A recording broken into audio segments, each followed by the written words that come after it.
Alrighty, first job we're going to do on this thing is replace the air filter.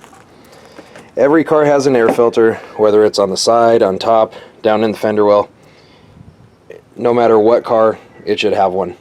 It's very, very critical that the air filter stays in place and stays clean for multiple reasons, including keeping dirt from getting inside the engine, keeping large contaminants from getting inside the engine, large objects, rocks, sticks, leaves, that kind of thing.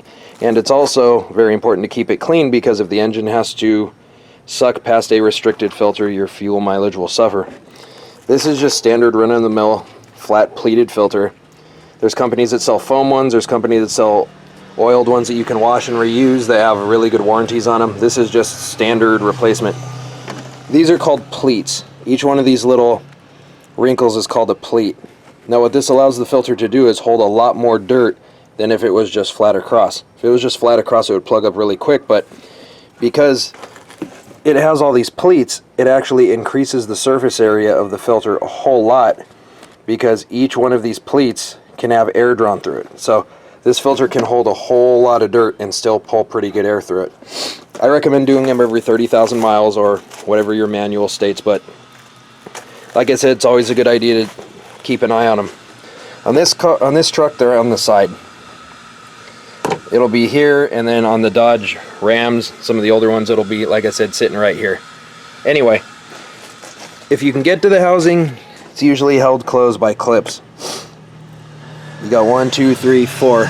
To remove the filter, just pop the clips loose. And this one. And there's tabs on this side that keep the filter from coming up. Or I'm sorry, the housing. So it's being held by those. So just tilt it, kind of rock it out, and tilt it to the side.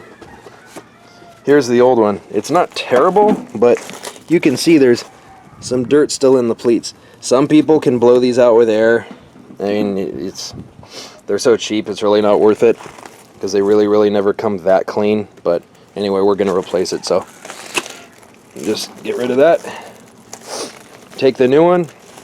There's an arrow on it. Make sure the arrow's going the direction the air is supposed to be flowing. I'm going to install this one the same way the old one came out. So make sure it's flush. This thick rubber right here, make sure that it seals across it so that it can't suck in any dirt from a poor seal. So just take that, line it up like so, push it down, 1 clip, 2 clip, 3 clip, 4. The air filter's changed. This one was about $7 at the auto parts store, and some dealers will charge you $50-$60 to do it. Some independent shops will even charge you $30-$40 depending on what their rate is. But anyway, now you know how to change your air filter.